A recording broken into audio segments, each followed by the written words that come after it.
Hello everyone, welcome to black mirror horror. कैसे हैं आप सब? आई होप आप सब ठीक होंगे। आज मैं आप सभी के लिए एक और दिलचस्प कहानी लेकर आई हूँ और मुझे उम्मीद है कि आपको ये कहानी पसंद आएगी। कहानी पसंद आए तो इस वीडियो को लाइक और इस चैनल को सब्सक्राइब ज़रूर कीजिएगा। और अगर आपने हमारी पुरानी कहानियाँ नहीं सुनी हैं तो वो भी सुन ले।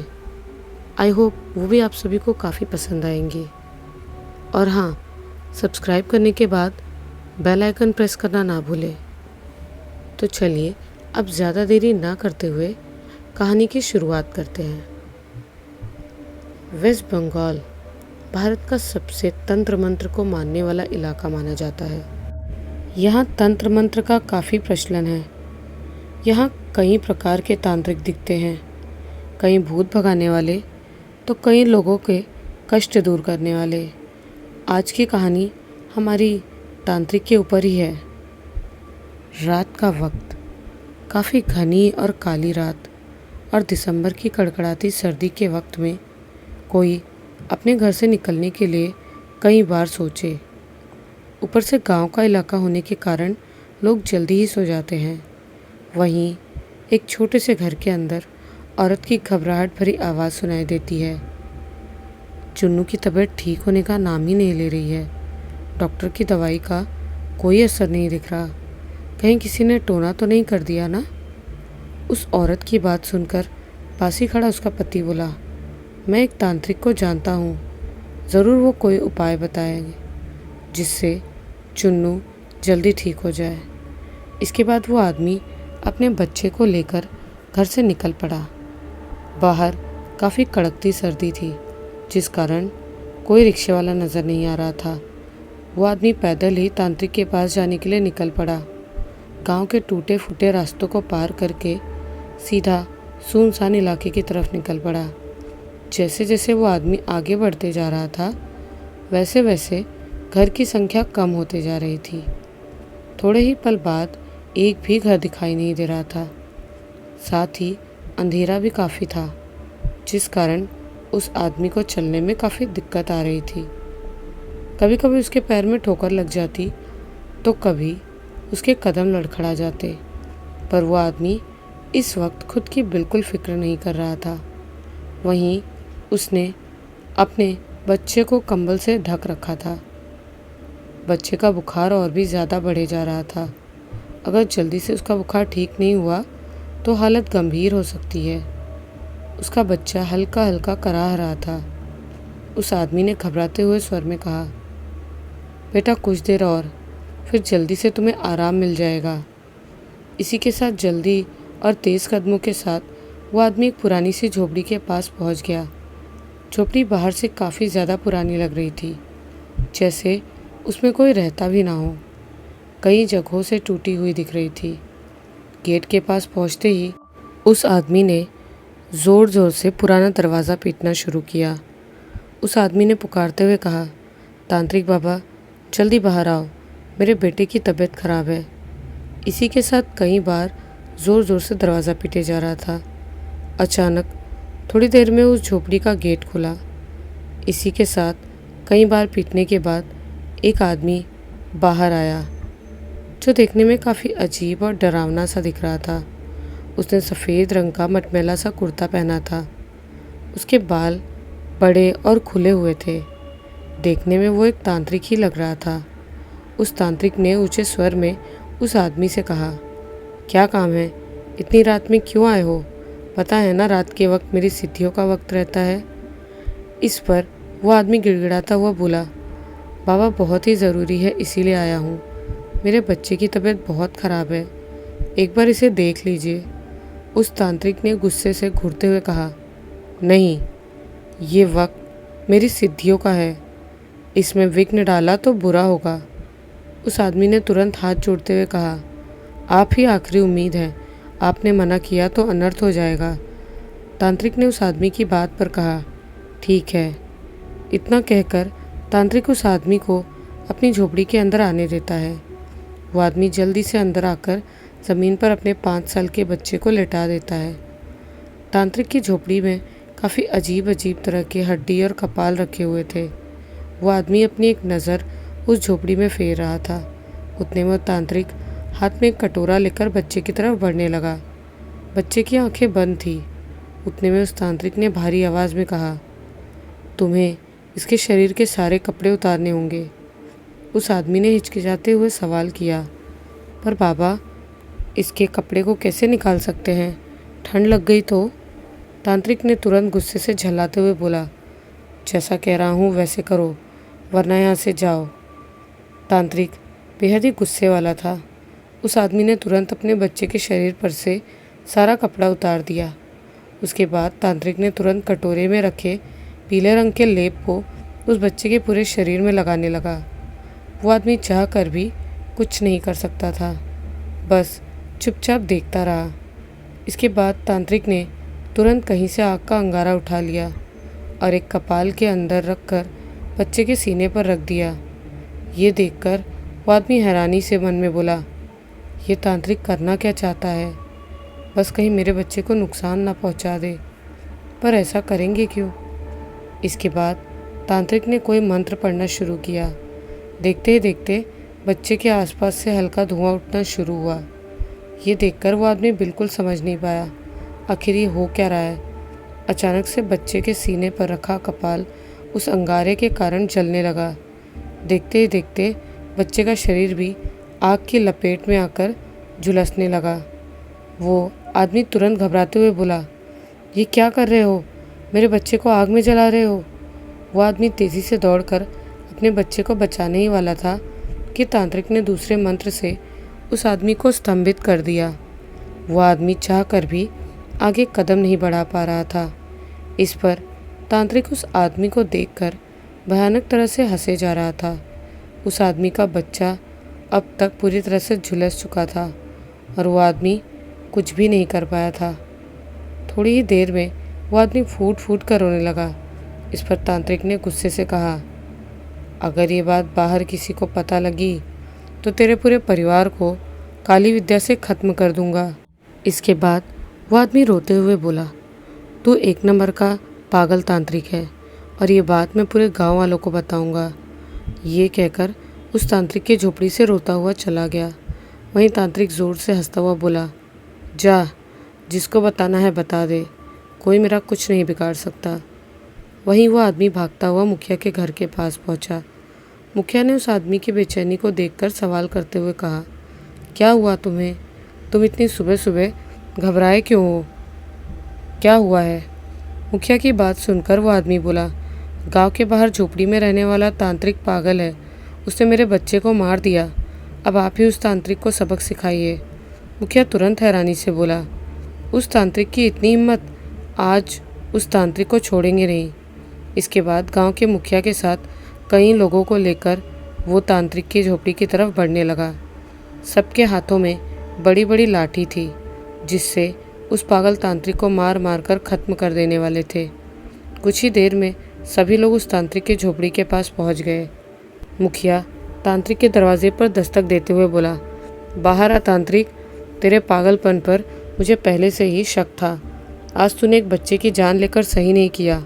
मुखिया की बातों पर तांत्रिक के झोपड़े से कोई जवाब नहीं मिला, जिसे देखकर मुखिया तांत्रिक का गेट तोड़ने का आदेश देता है। झोपड़ी का दरवाज़ा आसानी से लोगों ने तोड़ दिया और झोपड़ी के अंदर प्रवेश कर गए। लोगों ने देखा झोपड़ी के अंदर कुंड की अग्नि जल रही थी और उसी के सामने एक साया बैठा हुआ था। ये देखकर सब लोग काफ़ी दंग थे। उस साये के अंदर से सांस लेने की आवाज़ ही सुनाई दे रही थी, जो काफ़ी गहरी और तेज़ थी।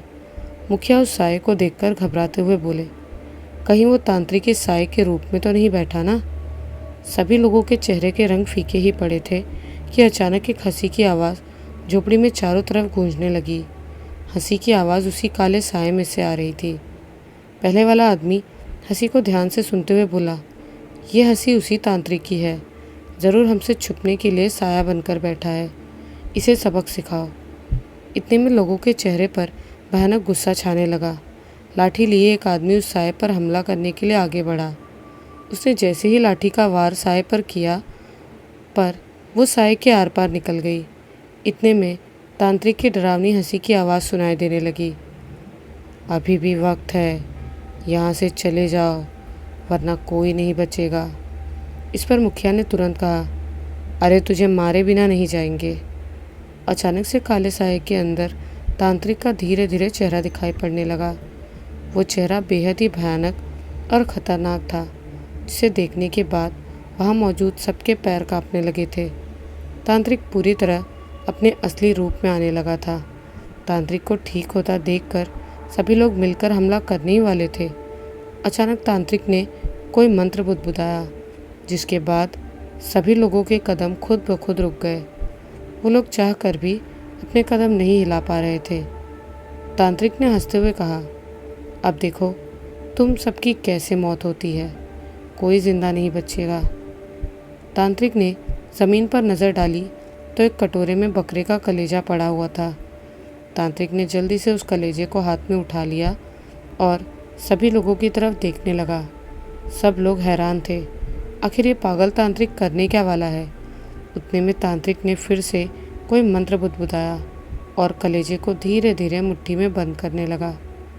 वहीं लोगों को अचानक दिल में दर्द महसूस होने लगा। जैसे जैसे तांत्रिक मुट्ठी को बंद कर रहा था, वैसे वैसे सभी लोगों की दिल की धड़कन थमती जा रही थी। कुछ ही पल में तांत्रिक ने बकरे के दिल को मसल दिया। उसी के साथ सभी लोगों की मौत हो गई। सब बारी बारी ज़मीन पर गिरने लगे। तांत्रिक ने ज़ोर से अट्टहास करते हुए कहा था चले जाओ, पर तुम लोगों ने मुझे साधारण तांत्रिक समझा। इसी के साथ वो तांत्रिक दोबारा से उसी कुंड के सामने बैठकर अपनी साधना में फिर से लीन हो गया। धीरे धीरे कुछ ही दिन के अंदर पूरे गांव में पागल तांत्रिक वाली खबर फैलने लगी। पूरे गांव वाले उस तांत्रिक का विरोध करने लगे। सारे लोग मिलकर उसे गांव से भगाना चाहते थे, पर वो तांत्रिक वहां से बिल्कुल जाने को तैयार नहीं था। एक दिन तांत्रिक आधी रात के करीब अपनी साधना में लीन था। साधना के दौरान कई लोग अपने साथ दरोगा को ले आए। इस वक्त वो तांत्रिक अपनी झोपड़ी में मौजूद नहीं था।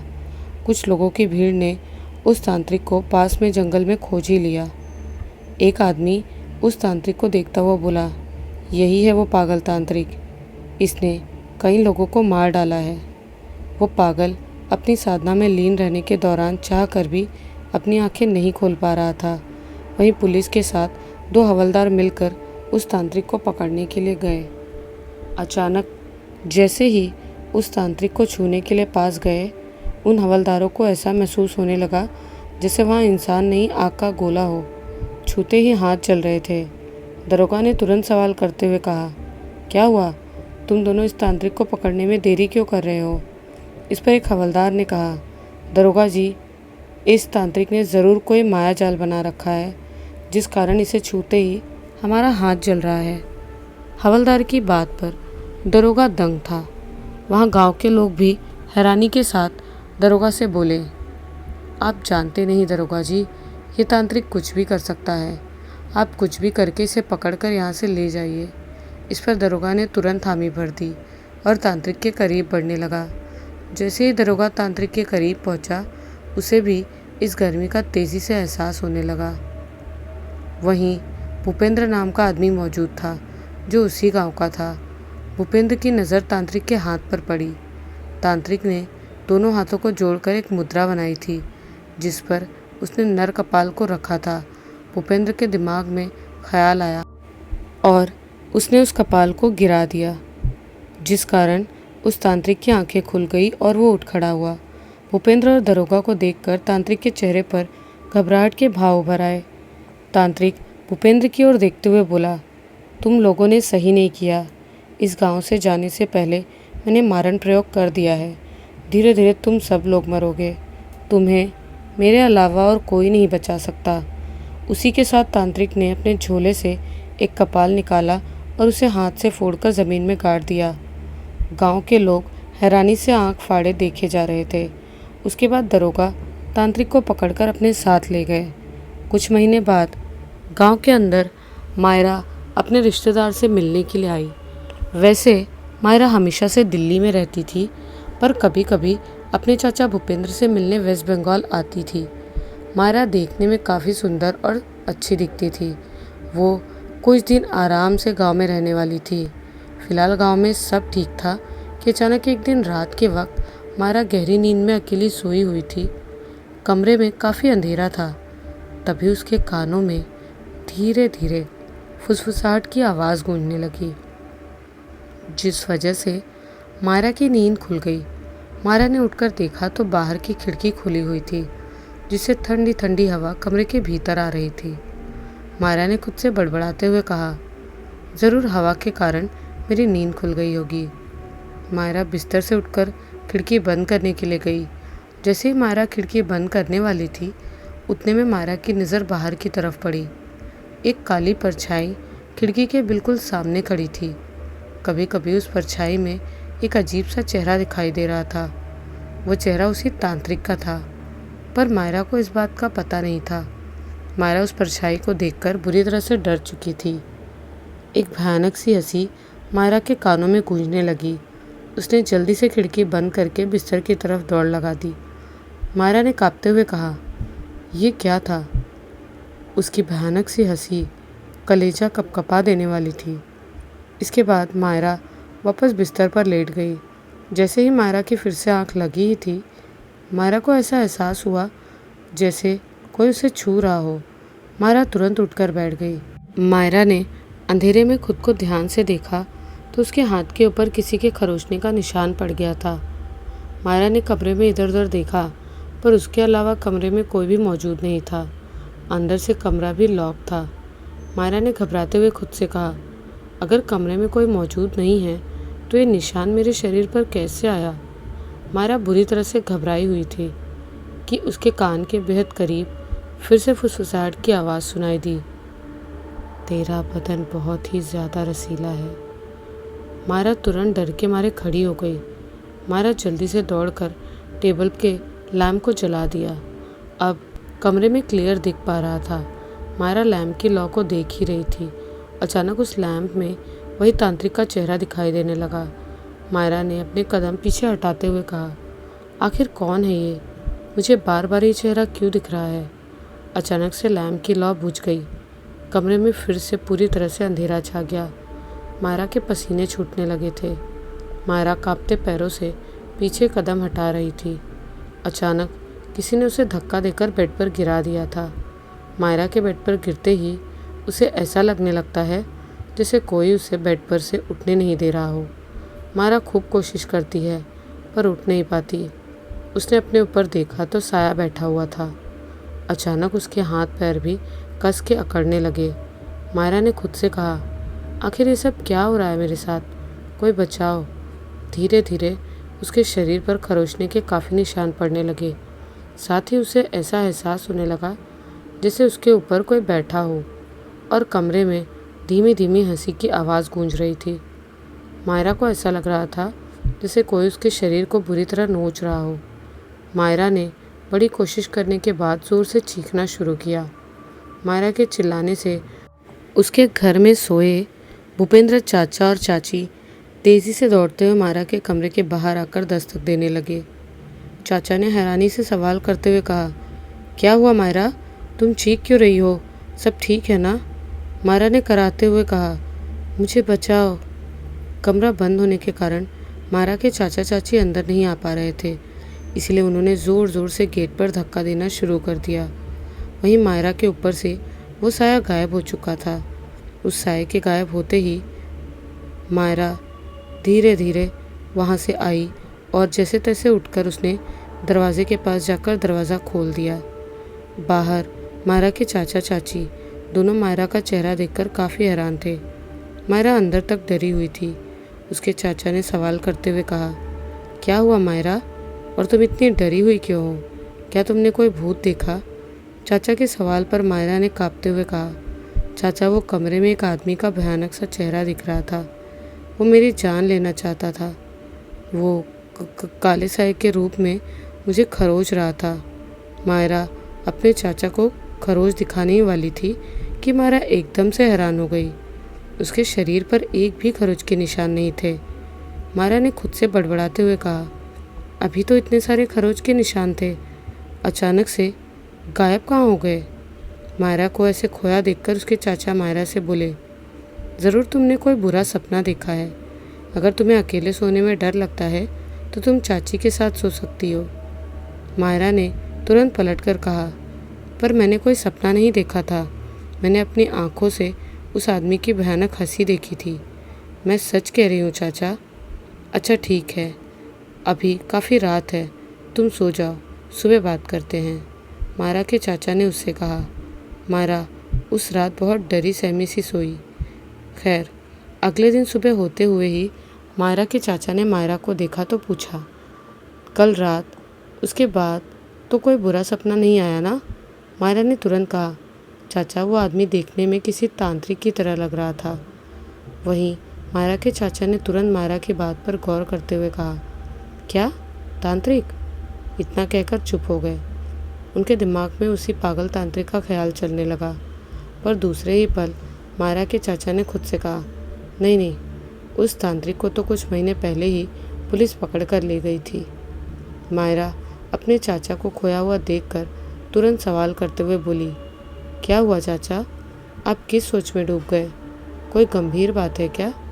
मायरा के चाचा तुरंत मना करते हुए बोले, नहीं नहीं, कोई बात नहीं है। ये सुनने के बाद मायरा ने नॉर्मल होकर कहा, ठीक है चाचा। मायरा इतना कहकर अपने कमरे की तरफ चली गई। वहीं दूसरी रात मायरा फिर से गहरी नींद में सोई हुई थी। सपने में मायरा ने देखा, उसकी आंखों के सामने वही तांत्रिक काले रंग के चोले में खड़ा था। मायरा चुपचाप खड़ी होकर देख ही रही थी। उतने में वही तांत्रिक कई सारे साये के रूप में अपने उसके आसपास घूमने लगा। मायरा उन सबसे दूर जाने की कोशिश कर रही थी, पर मायरा जिधर जाती उधर तांत्रिक का साया उसे घेर लेता।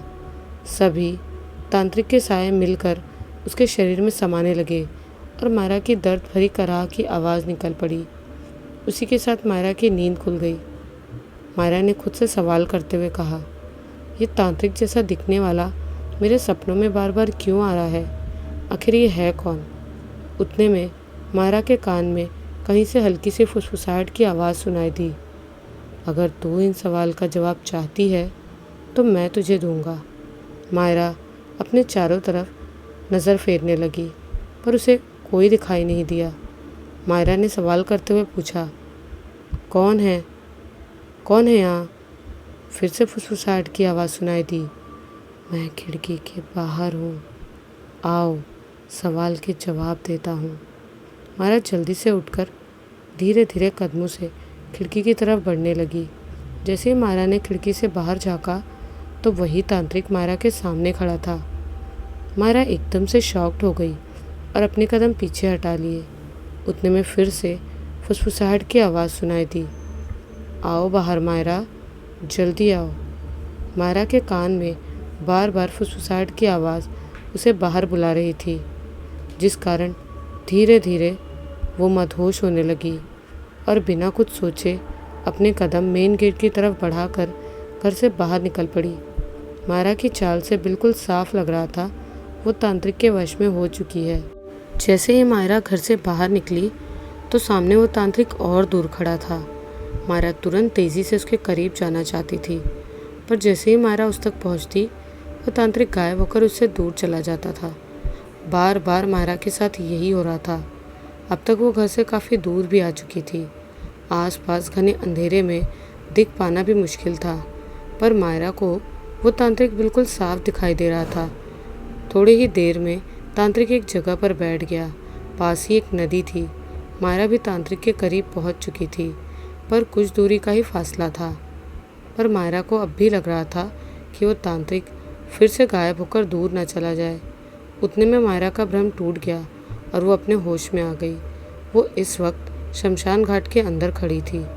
मायरा ने घबराते हुए कहा, ये कौन सी जगह है और मैं यहाँ कैसे आ गई? सामने वही तांत्रिक एक टक मायरा को निहार रहा था। तांत्रिक को देखते ही मायरा घबरा कर भागने लगी।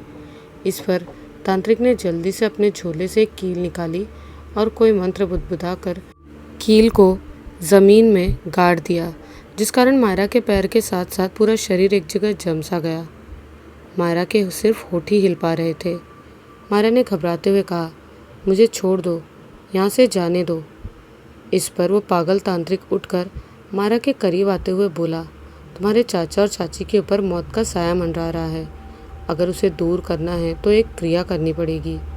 मायरा ने तुरंत हैरानी के साथ कहा, क्या? चाचा और चाची पर मौत का साया?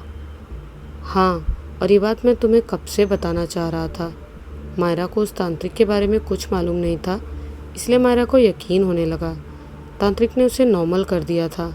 वहीं मायरा ने तुरंत ठीक होते हुए कहा, क्या उपाय करना होगा उन्हें बचाने के लिए?